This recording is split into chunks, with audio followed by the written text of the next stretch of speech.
Hello everyone. Hi. How are you guys? All okay? So, are you regularly doing your NPTEL classes?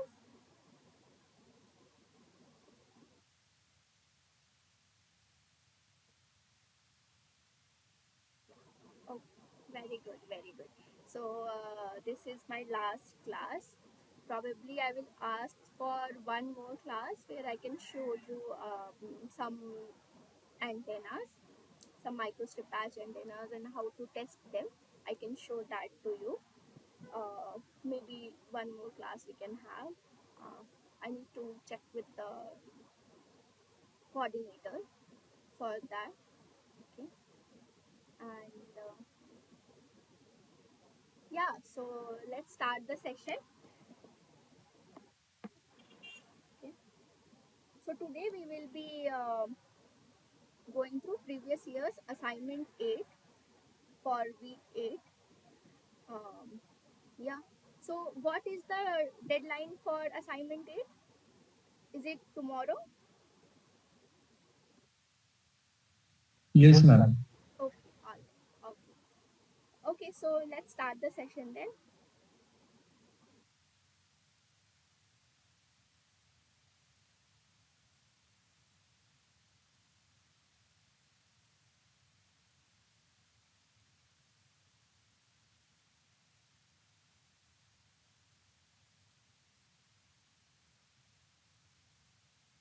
Okay, so we are discussing previous year's assignment 8, okay, for analysis and design principles of microwave antennas course.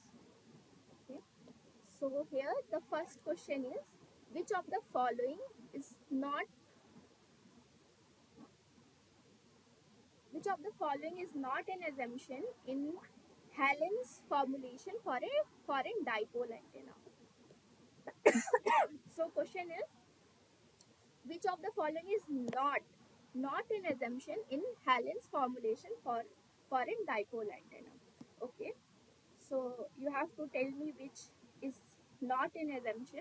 So sir has in lecture number 35, I guess, sir has told you uh, what are the assumptions. What are the assumptions in Hallen's formulation? So take 1 minute and try to uh, tell me what you think is not an assumption in Helen's formulation. Okay, so take 1 minute, think about it. So first let's discuss the options. Okay, so the options here are, first is the dipole has finite radius. Okay, and d is less than 0.05 lambda.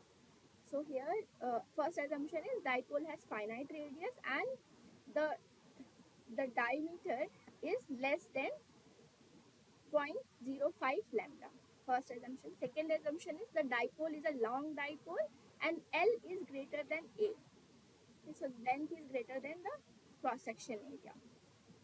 Third is there are no currents at caps of the dipole. So the currents are not, there are no currents at the caps of the dipole. That means A is far too greater than lambda. Okay.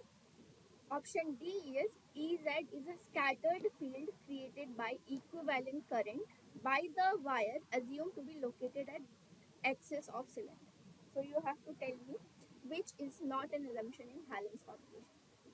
So take 1 minute and think about it, and then we'll discuss which is the correct answer. Okay.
What about Shobhan? What do you think? What is the correct answer? I think, ma'am, D will be the correct because according to Helen's formulation, the finite radius D greater than zero point zero 0.05 lambda and dipole length is also greater than A. The third one is the aperture A is also less than lambda. So I think D may be the correct. Yes, yes, correct. So yes, all of you are correct. So correct answer, correct option, which is not the assumption, is option D, which is Ez is the scattered field created by equivalent current by the wire assumed to be located at axis of cylinder. Yes, so this one is not an assumption in Helen's equation. If you go to lecture number 35, sir has directly told you that Helen's formula assumes that A, it will have a finite radius, that is D greater than 0.05 lambda, B, L greater than A, C, L, A less than lambda. Okay, so these are the assumptions of Helen's formula. So option D is the correct. Yeah, matlab, this is not an assumption, which is the correct. Yes, correct. So yeah. So let's go to question number two now. Question number two here is, which of the following is not a correct statement? Again, it's asking about a incorrect statement. Out of these four, which is a incorrect statement? So first option is Pocklington's integral equation formulation is a more general formulation than Helen's formulation for dipole antenna. Okay.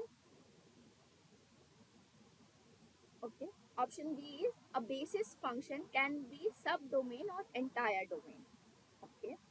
Option C is method of weighted residual along with inner product leads to a vanishing residual at every point on the surface. So every point on the surface. Okay.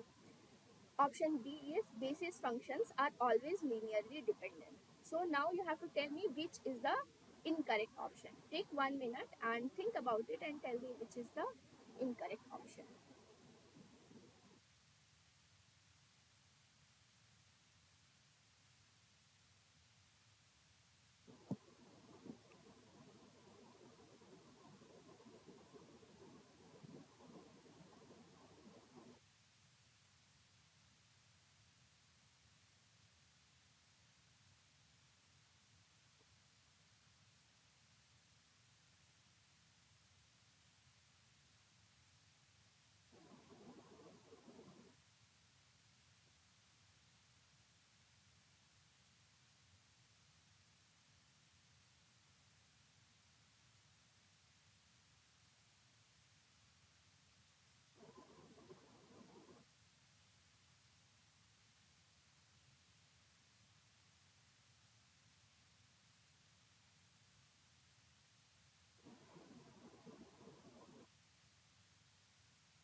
Any guesses?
Okay.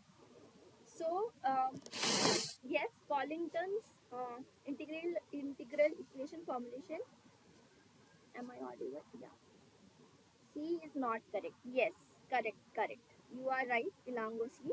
So option C is not the correct answer. Yes, so sir has already told you that Pocklington's integral equation formulation is more general formulation. Okay. Next option B, that is a basis function can be subdomain or entire domain. Correct. And basis functions are always linearly independent. Yes. So all the three options are correct. Whereas option C, method of weighted residual along with inner product leads to a vanishing residual. This is not correct. Uh, to at every point on the surface. No. So what happens is it minimizes the residual in global sense. So it minimizes, but it's not correct that all the residual vanishes.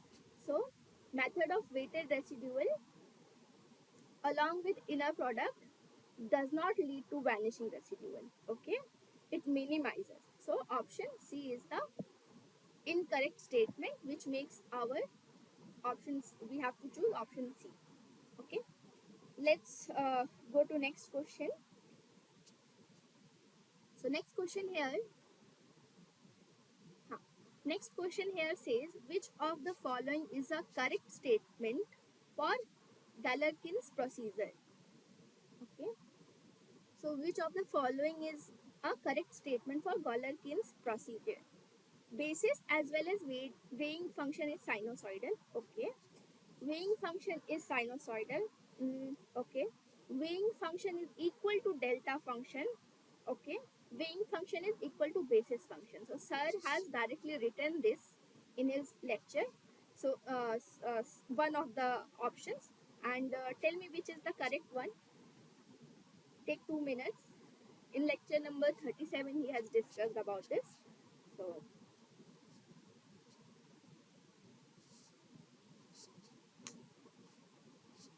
go through the transcript if you have it. Lecture number 37, sir has discussed about it. Wait, is it lecture number 37 or 36? One second. Yeah. So lecture number 36, sir has discussed about it. Tell me which is the correct answer, correct statement. Take 2 minutes.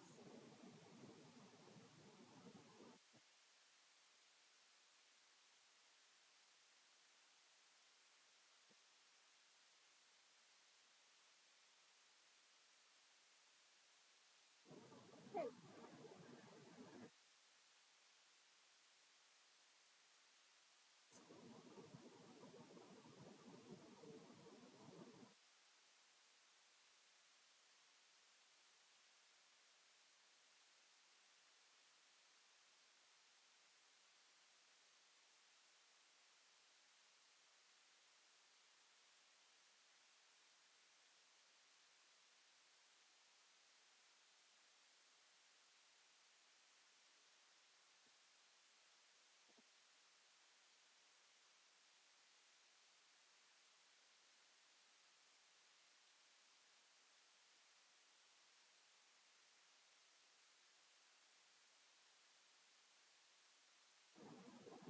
Sorry guys, I guess my meeting dropped.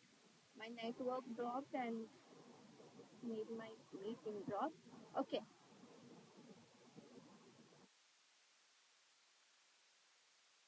this is the question. Uh, I hope I discussed before my network dropped, right? Tell me which is the correct option here.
What is the correct answer,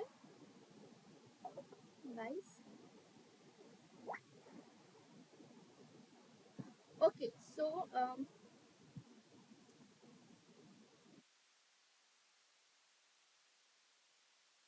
yeah, if you go through Sir's lecture, Galerkin's procedure, in the Galerkin's procedure, we take basis function equal to weighing function. Okay, so weighing function is equals to basis function.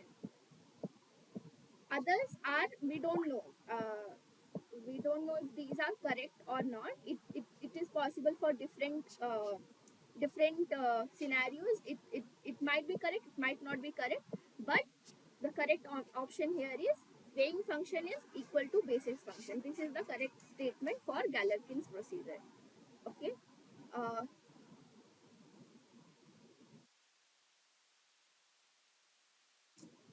what is happening?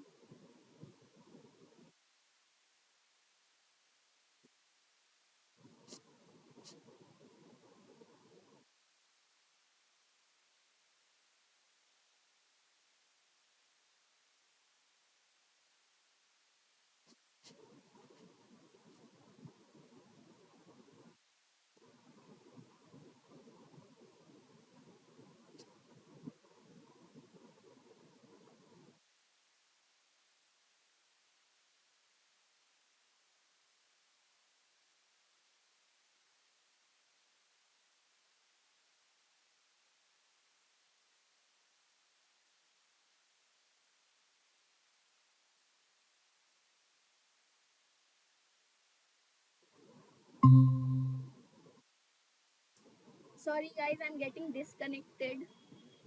uh, I don't know why my network is getting dropped all the time. So, anyways, uh, was anyone able to solve? Uh, which is the? I guess my network dropped in between, and I explained this to you. Uh, can someone tell me if my network was there when I was explaining?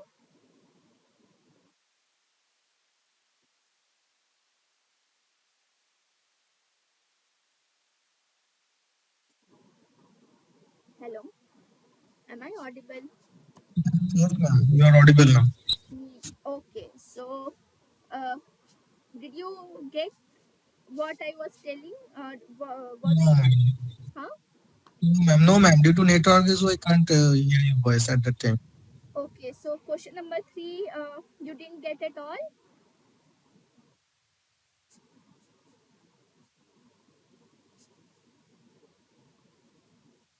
Okay, I will explain question number 3 again. So what I was saying here is, uh, yeah. So for Galerkin's procedure, what we take is we take weighing function equals to basis function. Okay, weighing function is equals to basis function, whereas all the other statements like weighing function is sinusoidal, basis function is sinusoidal, weighing function is equal to delta function are not correct statements. So it can happen that it depends on different scenarios, but the correct statement is weighing function is always equals to basis function in Galerkin's procedure. Okay, so the correct statement here is option D. Okay, if you go through sir's lecture number 36, he has he has told you about this, right?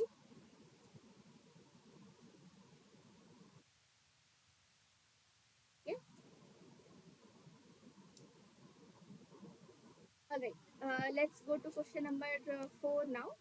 For a 2D array of 10 by 10 elements, find the directivity if the inter-element spacing is lambda by 10. So, what you have to do here is you have to find out the directivity for a 10 by 10 element if inter-element spacing is lambda by 10. Someone. So, here what you have to do is for a 2D array, uh, 10 by 10 element is given to you. Okay, and it is said that the inter element spacing, that is, let's say these are two elements, then the inter element spacing is how much? Lambda by 10. And you have to find out directivity.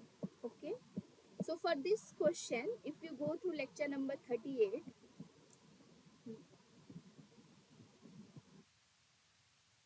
second now,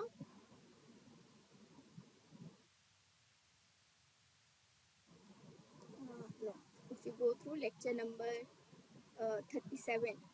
Hmm.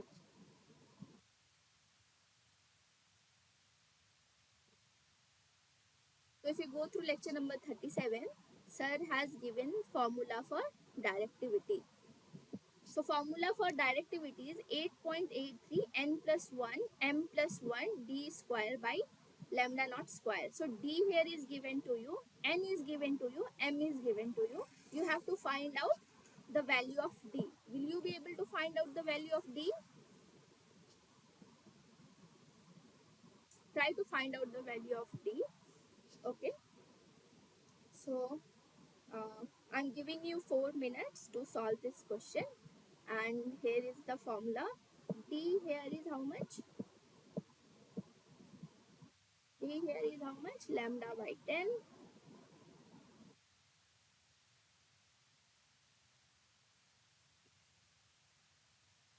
D is lambda by 10. N plus 1 is total number of elements. So this is 10 in one direction, in one dimension. In second dimension, number of elements, which is 10. Will you be able to find out the value of directivity? Try to find. Okay, I'm giving you 10 minutes.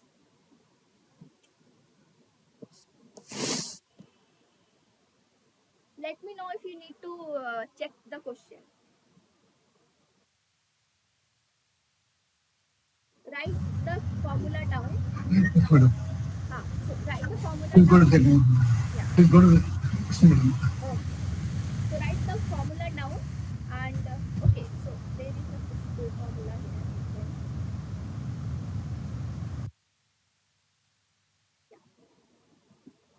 Yeah. The formula is written here. 10 by 10 I have already told you. Solve this question. I'm giving you 4 minutes. Let me know the correct answer. Option. Let me know the correct option. Okay.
Done. Option B.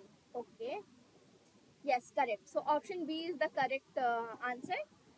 So yeah, as I told you, uh, directivity is equals to 8.83 n plus 1 m plus 1 d square by lambda square. So d here is lambda by 10. Put the value. N plus 1 is total number of elements, which is equals to 10. M plus 1 is total number of elements in another direction, which is 10. So 10 cross 10, this into d square, that is lambda by 10 square upon lambda square into 8.83. So the correct answer here is 8.83. So correct answer is option B. Very good, all of you. So let's go again. Now let's check out question number 5.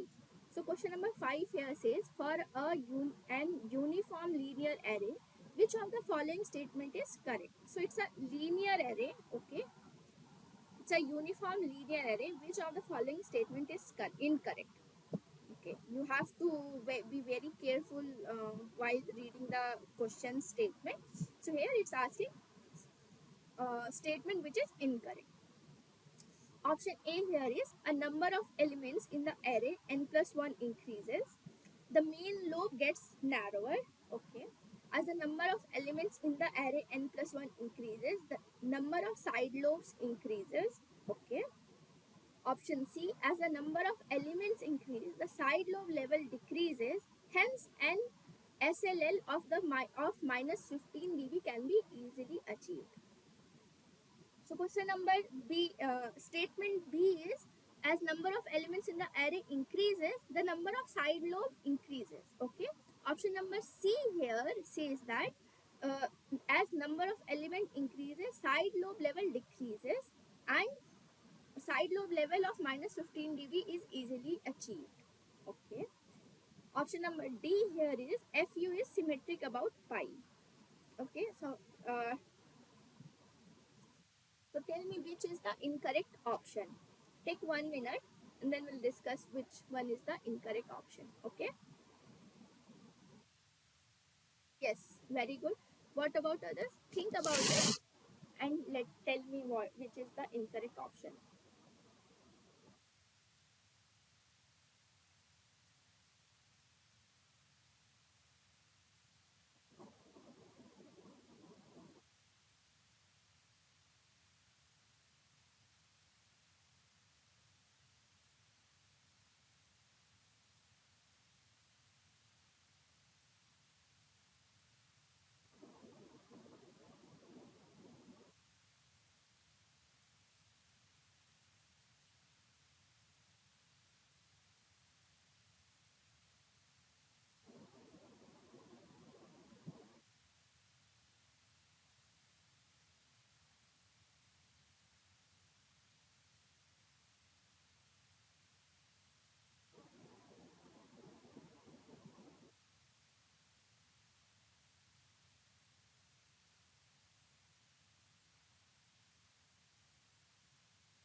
Yeah. What about others? What others think?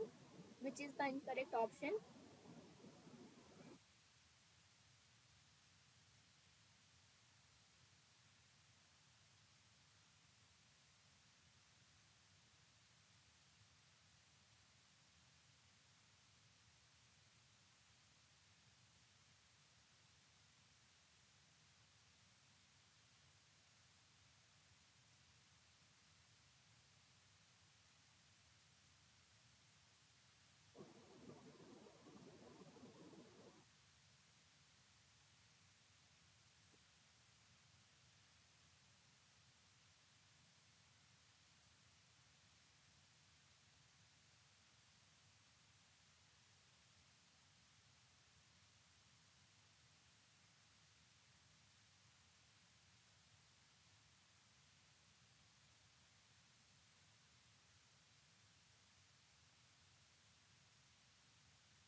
Yes, correct, correct. Yes. So option C is the correct, is the incorrect statement. So as number of elements in the array increases, the main lobe gets narrower. So yes, and like if we want something like this happens, like these are the side lobe levels. So as we increase the number of elements, it will uh, and then it will be like this, and as we increase, the main lobe gets narrower. Yes, so this is the correct answer statement.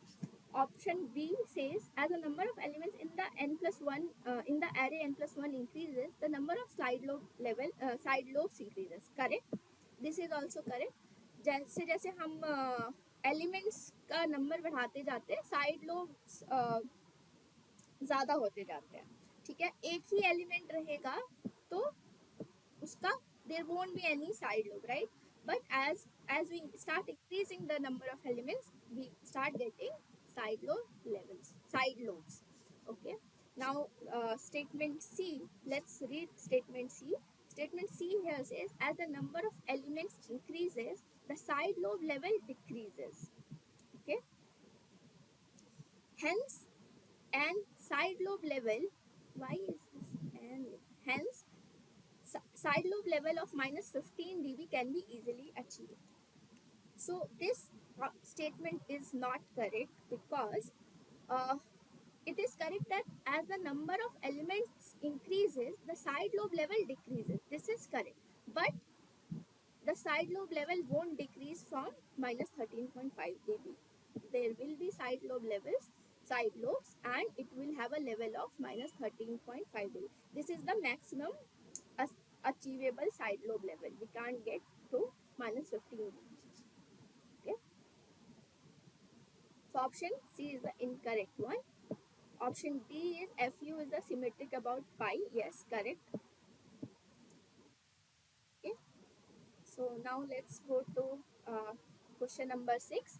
So question number 6 here says, for a 10 element array, what will be the number of side lobes in the array pattern? So for a 10 element array, what will be the number of side lobes in the array pattern? Take 1 minute, understand the question properly, understand what n plus 1 means, right? What n means, you will be you will be able to get to the answer correctly. Okay, think about it. I'm giving you 1 minute.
Option B, yes. Correct, correct. Yes. Option B is the correct answer. So here, for a 10 element array, what will be the number of side lobes in a array pattern? So what we write is, for a n plus 1 element array, the number of full lobes in the radiation pattern will be n. Okay. So for a 10 element array, n plus 1 will be how much? N plus 1 will be is equals to 10, and then n will be how much? N will be 10 minus 1, that is 9, right? So how much we will have, uh, how many lobes we will have? Full lobes we will have 9, but these lobes are total number of lobes, which includes the main radiation lobe as well. So main, there will be one main radiation lobe, whereas all the others will be the side lobe. So here we'll do 9 minus 1 will be the total number of side lobes, that will be equals to 8. Okay, so the number of side lobes in the array will be 8. So correct answer is option B. Okay, yeah. Any doubt over here?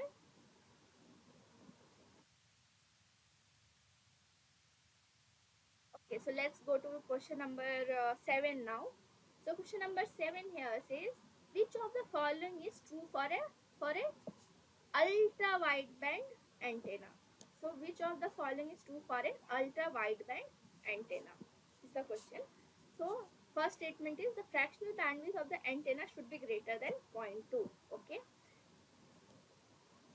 Option B is, the absolute bandwidth should be greater than 500 megahertz. Okay.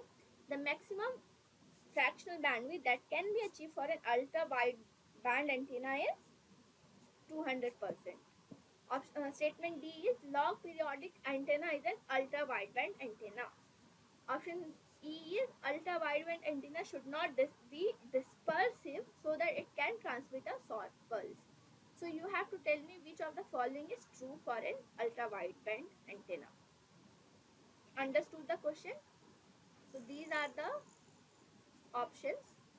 So there are 5 statements given to you, and out of these 5 statements you have to find out which are the correct statements, and you have to choose the statement. Okay, so read all of these thoroughly. Here it's saying that log periodic antenna is an ultra wideband antenna. Go through it if it's a correct statement or not, um, and let me know. I'm giving you 2 minutes which is the correct answer, and then we will discuss what you think is the correct answer, and then we'll discuss which one is the correct answer. Okay.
option C is the wrong option. No, no, no, not no, no, no. Option C is correct answer, whereas option D is the wrong answer, wrong statement. So log periodic antenna here is a dispersive antenna. Okay, so dispersive antenna means it will have a waveform of something like this. Okay, it will have a waveform of something like this rather than a waveform like this. Okay, so for ultra wideband antenna, uh, the waveform should not be dispersive. Okay, and it can transmit a short pulse. Okay, so ultra wideband antennas should be non-dispersive so that it can transmit a short pulse. So this is a correct statement. But option D, which says that log periodic antenna is ultra wideband antenna, is not a correct statement, because log periodic antenna is a dispersive antenna. Okay, whereas all the other statements are correct. Correct, why? Because a fractional bandwidth of antenna should be greater than zero point 0.2.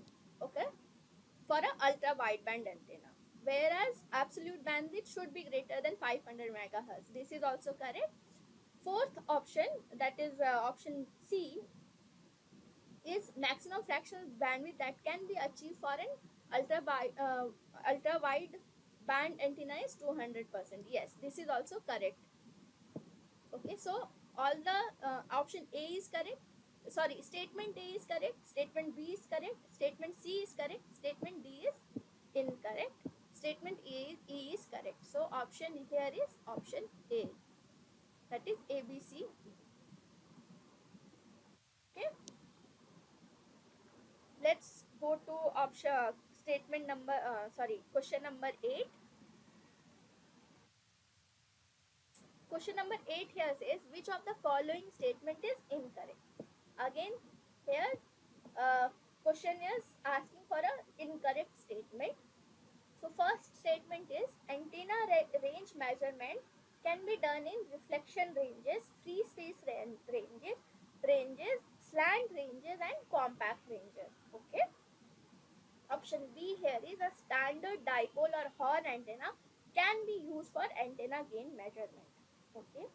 Option C here is for antenna gain measurement, absolute value of transmitted and received power is required. Okay. Option D here is for simple antennas, the radiation resistance and loss resistance comes in series. So these are the four statements and you have to tell me which is the incorrect statement. So I'm giving you 2 minutes. Think about it. uh, Go through the formula for gain, go through the what we in lecture number 40 sir has told you how to measure things, so you can find out how to get gain for a standard antenna. Same for statement A and same for statement D. So think about it, and I'm giving you 2 minutes and let me know which is the incorrect statement.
otherwise are correct.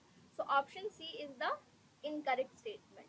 So if you go through the Friis transmission equation, if you go through the formula for gain and directivity, you will know that for antenna gain measurement, absolute value of transmitted and received power is not required, right? What we need is a ratio of transmitted to received power, received to transmitted power, right? We don't need uh, absolute values of transmitted power and received power.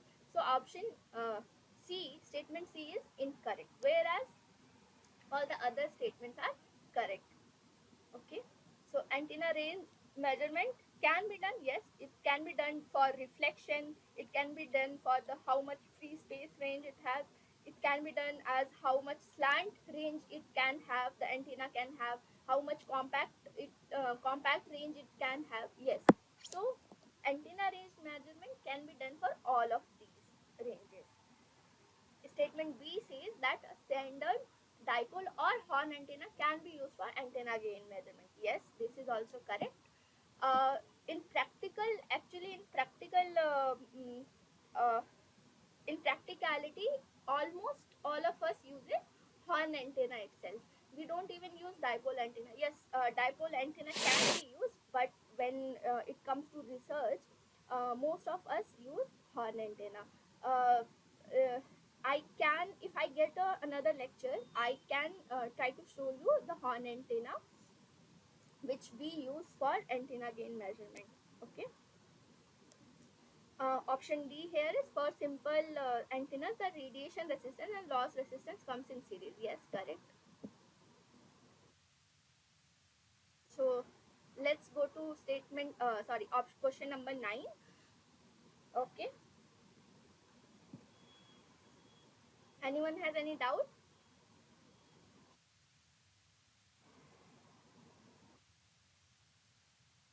No.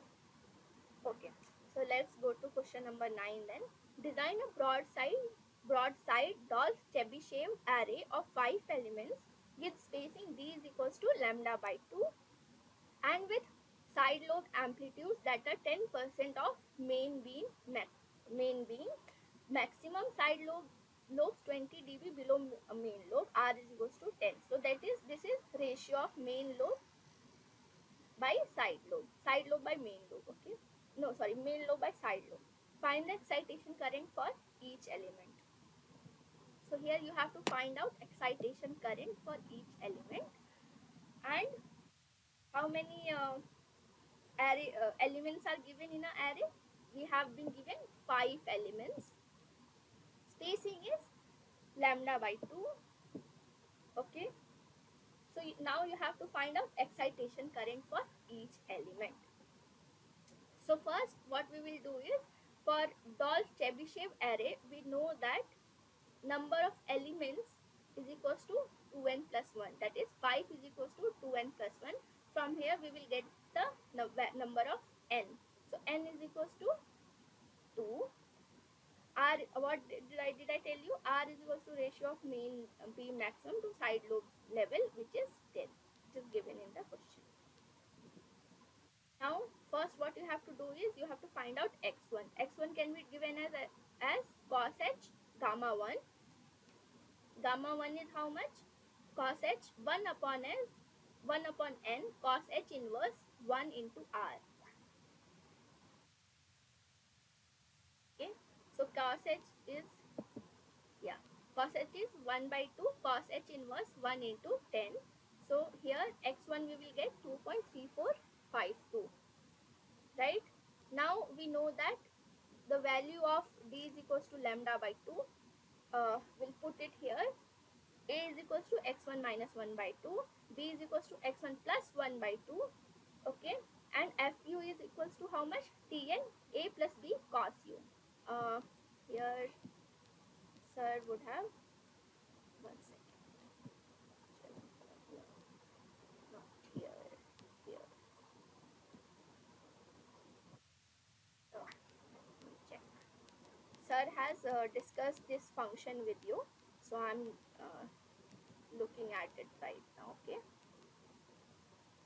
where is the formula for that? question.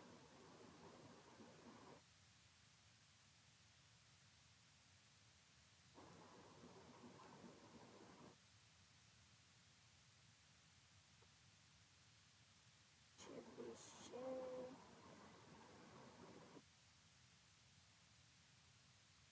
Yes. So for Dolph Chebyshev array,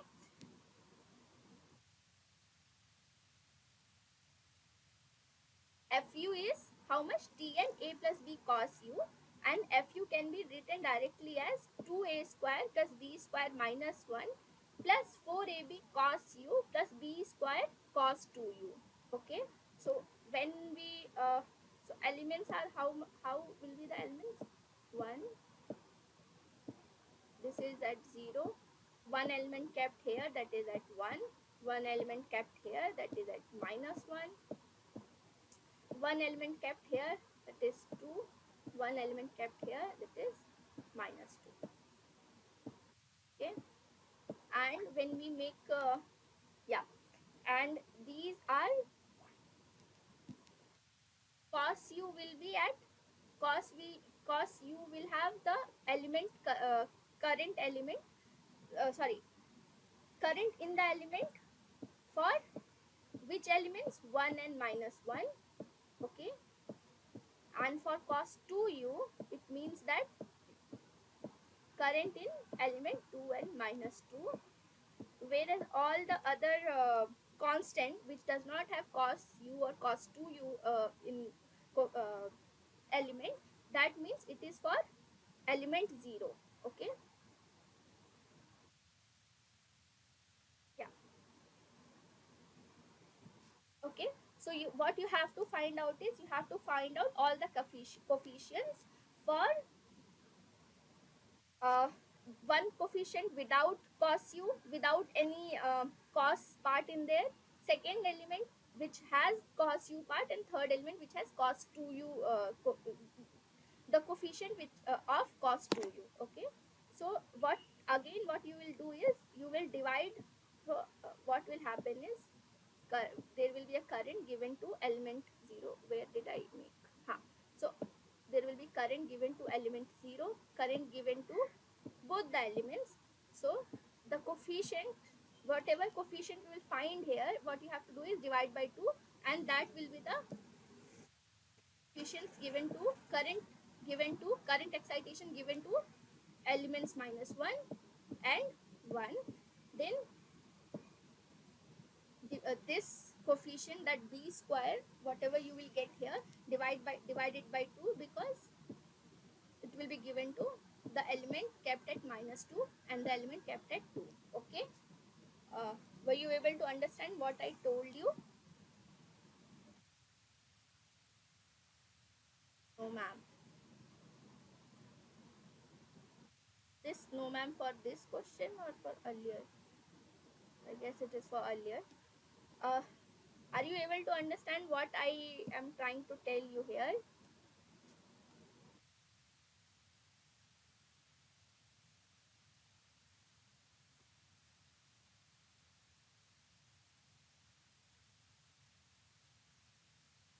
Okay, so try to solve this question. I don't think you have any doubt here. So I hope if you have any doubt you can write a message here if you don't want to speak up. Okay, so what you have to do here is first find out n. How you are going to find out? For Dolph Chebyshev array, number of elements is equals to 2n plus 1. Find out the value of n. From there find out the value of x1. With the help of x1 find out the value for a and b, put it here in the function. Okay, and you will be able to get different coefficients for different terms of cos u, cos 2u, cos 3u, cos 4u, cos it can go to n. Okay, and then that will be the current excitation for that element, like the way I told you. For 0 element kept at 0, it won't have any cos term. For element kept at 1 and minus, for elements kept at 1 and minus 1, it will have a term of cos u. For elements kept at 2 and minus 2, the term will have cos 2u in it. For element kept at 3 and minus 3, it will have cos 3u, and so on. Okay, so here, since only 5 elements are given to you, this is how you have to solve it. So as I have already told you, you just need to tell me the correct option. I'm going to give you, okay, what I'm going to do is delete, uh,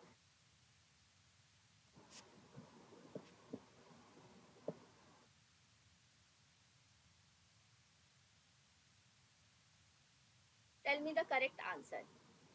Take 5 minutes, okay,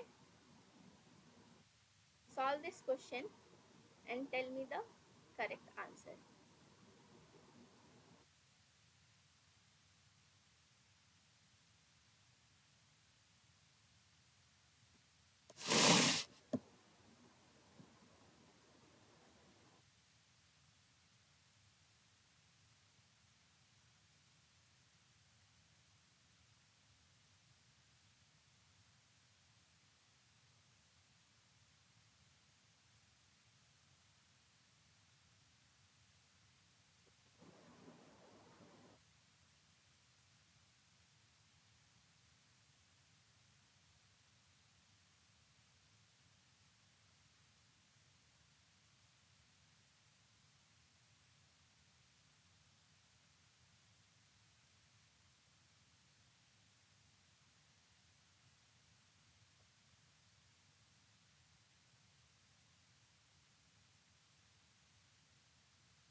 संख्या, yeah, C. Okay, let's see. C is the correct answer. All the others, were you able to do?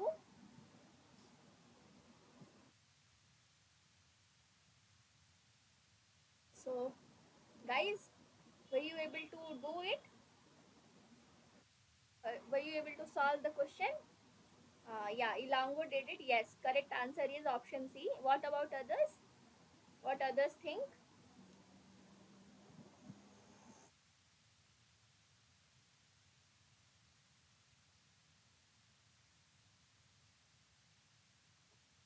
Okay, so yes, correct answer is option C, which is uh, which is yeah. So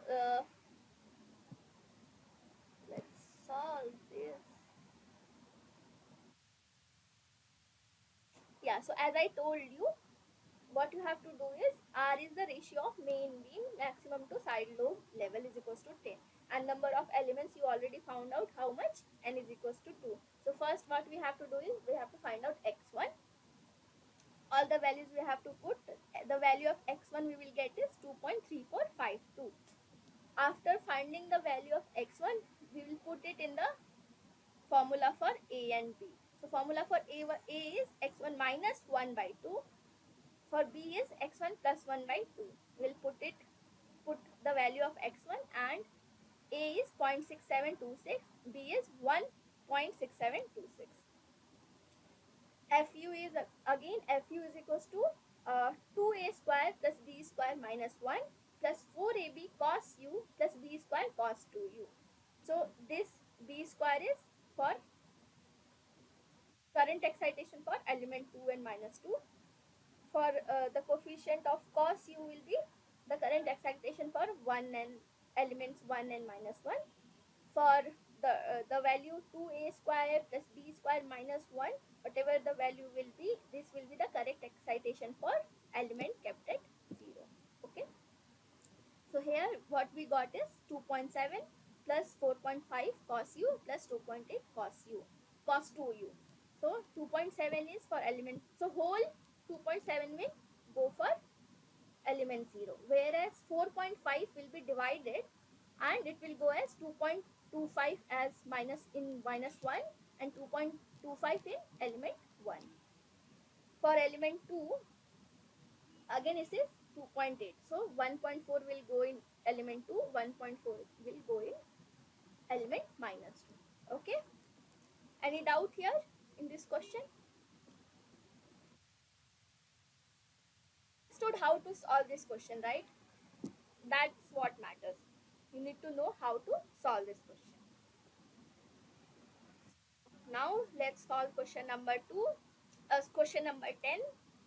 So question number 10 here is design a 6 element broadside array using array polynomial cell conofs method with the radiation pattern having nulls at theta is equals to 0, pi by 6, pi by 3, 2 pi by 3, 5 pi by 6 and pi. Okay, so these are the points where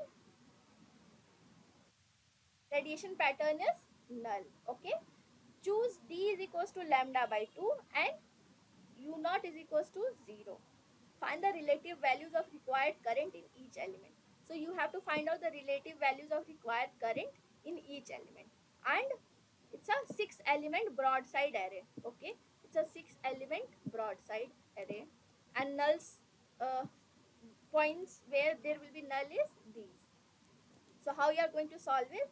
I'm going to tell you for first element, then you have to do it for yours. You have to solve it for yourself. So d is lambda by 2. U naught is already 0. So zeros will be, so where will be the nulls?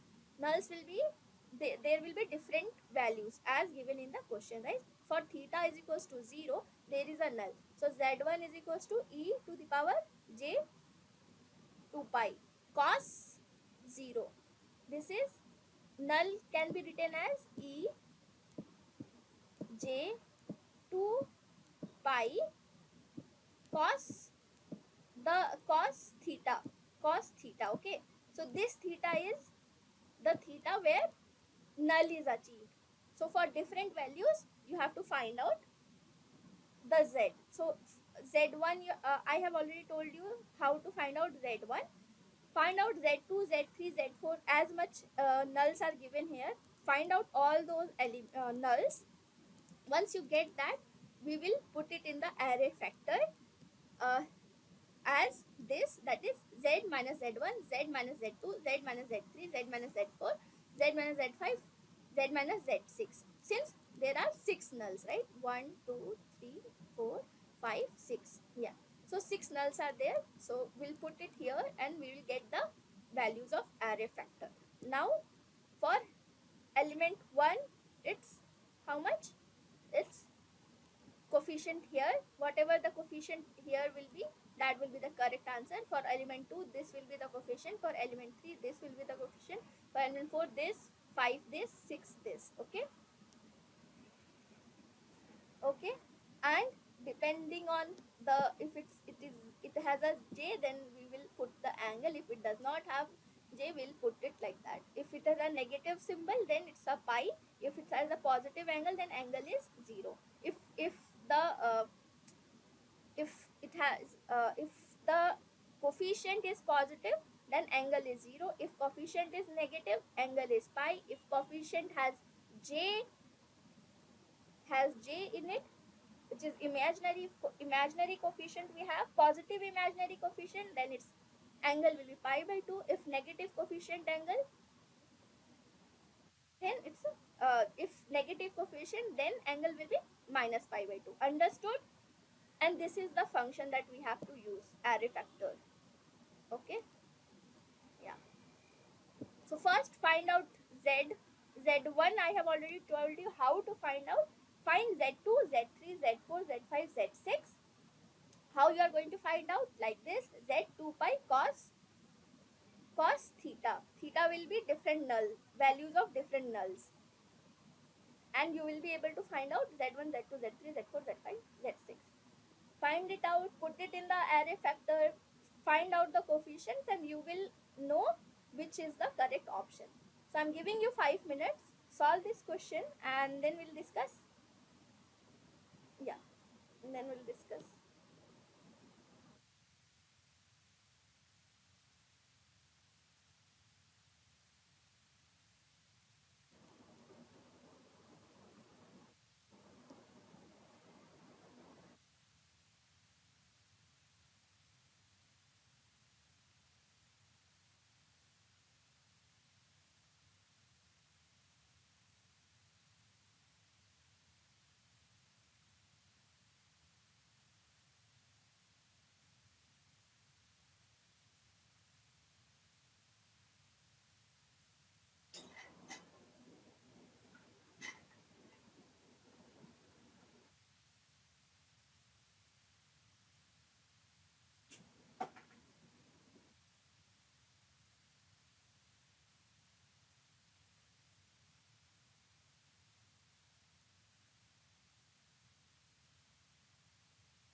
I'm giving you 2 more minutes. Okay, and then if you haven't done, still we'll try to discuss the question. Okay.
Was anyone able to solve this question?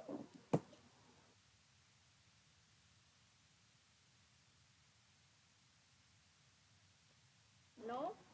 Okay. Leave it.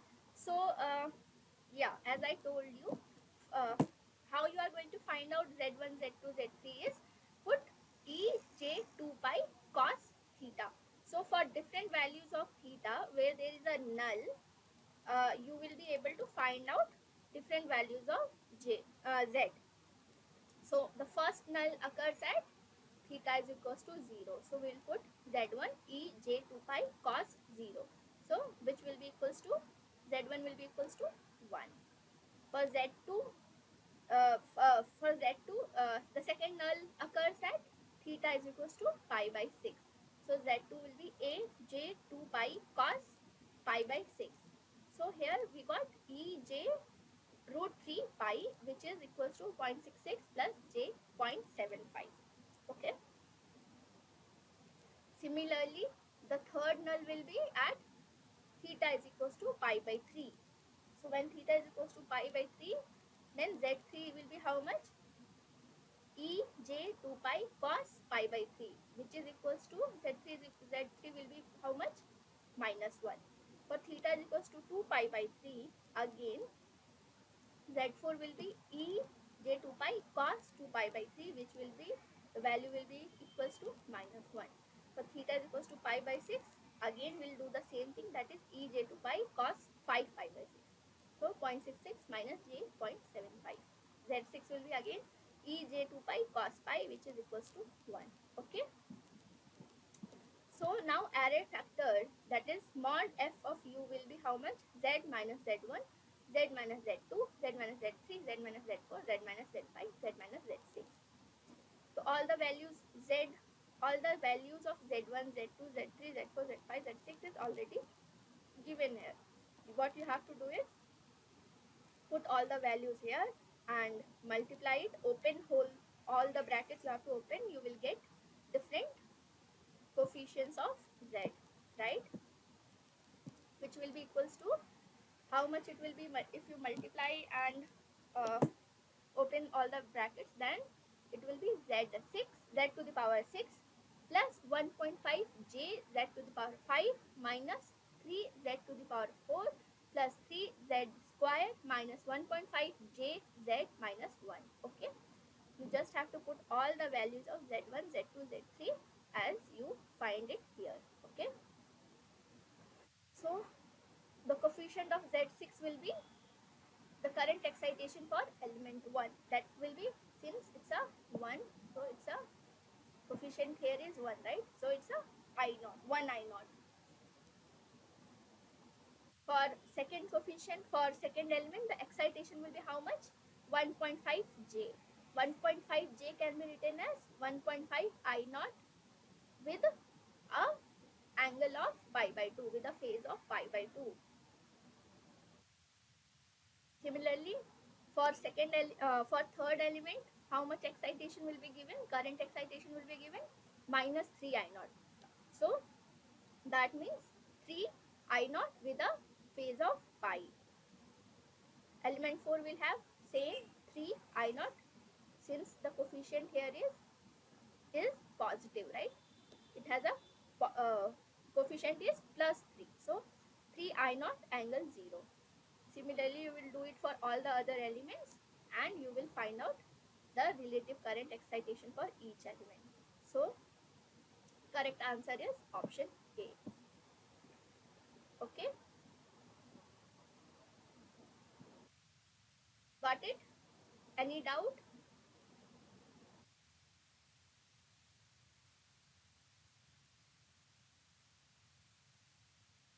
Anyone has any doubt here? No doubt, madam. No doubt.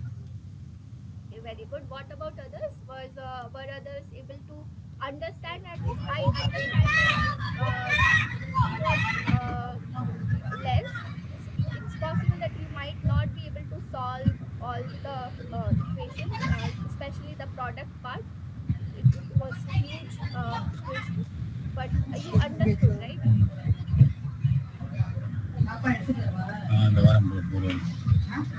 Ma'am, good evening, ma'am. Good evening. Ma'am, assignment sixth, fifth question, ma'am. Mm-hmm. Fifth question. The gain of dB antenna, they're using a G equal to pi d by over lambda whole square. The 4 is missed out, ma'am. What is the reason, ma'am? In solution, ma'am, in solution manual, whereas the 4 is the proportionality constant is not missed out, ma'am. But what is the meaning, ma'am? Because I couldn't get that one. I have a doubt, ma'am, that one. Okay, I have not seen the question. Are you talking about this year's assignments? Assignment sixth, ma'am, that one. Assignment sixth, fifth question and sixth question, ma'am. Sixth question. Mm-hmm. Yeah, so There is a, they ask us to find the gain of the dB in the antenna, right? The G is a 4 pi and AE and eta and over lambda square, right? I got your Whereas the question. 4 is missed out in the solution manual, is a 4 is a proportionality constant is missed out, ma'am. Yeah, so it is possible that they have given you a wrong solution. So you have to talk to them. You have to put it a query there. If you think that that's a, I have not seen the question, And but you know, okay, ma'am. Then one more, the same thing. The seventh question, the certain angle of the reflector in a paraboloid. There is a theta equal to tan inverse of that formula 1 by d FID over FID whole square minus 1 by 15. Whereas the lower term going to be 0. 0.25 whole square is again 1 by 16 also is a 0.062 by 0. Anything by zero, zero is a tan, zero is a 90 mm, is like that, or but I will get other way the FID 1 by 4 cot theta by 2 somewhere else they are using that formula, whereas our professor used FID 1 by 4 cot theta by 4. That I have a no doubt now. Yeah, so again, you if you think that's the wrong solution that they have given, you have to raise a query. So since I'm not the TA, right? So there are two, three students who are the TA of that of this course.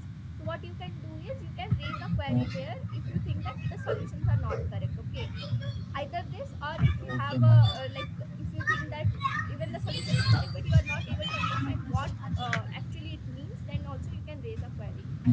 So that is what you have to do. I have not seen the questions. I have not I I'm totally blank out there. I don't know what questions are and what solutions are given to you. I only know about the previous Oh, years, not this year's. okay, ma'am. Thank you, ma'am. I will raise the question to our professor now. Not to the professor. You won't be able to contact the professor. You will be able to contact the TAs of that course. Okay, so that is what you have to do. Yeah, correct, ma'am. That's correct.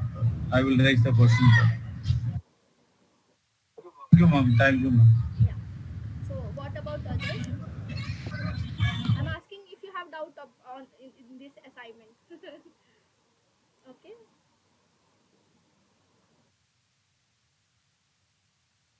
So no, if no one has any doubt, then all the best for assignment 8, and I hope you do really good in your assignment. And very soon there will be exam also, so you have to register and then give the exam for the certificates. Yeah. Okay. Good. Very good. So that you have to do, and I will try to get one more session so that I can show you the practical things, like the antennas that I have designed, or the horn antenna, or how we measure different parameters of the antenna. Okay. Yeah. Okay. So all the best for the exam as well as assignment. Okay. Bye bye. Thank you, madam, for the opportunity to hear and see you, because it is unless it is very difficult to solve many of the problem, and we find that these sessions are very good, and I hope that we are all enjoying this session, Yeah, I'm and going. definitely we hope that we can able to get very good mark Yes, yes.